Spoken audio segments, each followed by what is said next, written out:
Trump ကိုအမာခံထောက်ခံသူရွေးကောက်ပွဲတွေ Trump အတွက်လူငယ်တွေရဲ့မဲတွေအများဆုံးယူလာပေးနိုင်ခဲ့သူအမေရိကန်နဲ့လွတ်လပ်မှု free speech ကိုအင်မတန်ချစ်မြတ်လို့ပြီးမျိုးဆက်တဲ့လူငယ်တွေကြားလူကြိုက်များတဲ့အသက်30နှစ်အရွယ် Charlie Kirk ကိုသူ့ရဲ့ဟောပြောပွဲတစ်ခုမှာတနက်နဲ့ပြစ်ပြီးလူကြံမှုထည့်သွားပါတယ်။အသက်30နှစ်အရွယ် Charlie Kirk ဟာ Turning Point USA အဖွဲ့ကိုပူးရဲတည်ထောင်သူဖြစ်က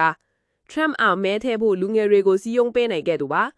လက်ရဇုံရောက်သမားလူယွန်ချခင်ရတဲ့သူ့အဖွဲ့ကိုအသက်16နှစ်သားကလေးကတည်ထောင်ခဲ့တာပါ။ပြီးခဲ့တဲ့တနင်္ဂနွေကဒိုကျိုမှာဆန်စီဒိုပါတီကလောက်တဲ့ပွဲကိုတက်ပြီးဟောပြောခဲ့ရပါသေးတယ်။သူဟာပြည်သက်မခင်ရခင်စက္ကန့်ပိုင်းအလိုမှာပြည်သက်ထေကအမေရိကန်မှာလူတွေအစုလိုက်အပြုံလိုက်ပြည်သက်ခံနေရတာသိပါသလားလို့မေးခွန်းထုတ်တာခံရပါတယ်။တနတ်သမားဟာ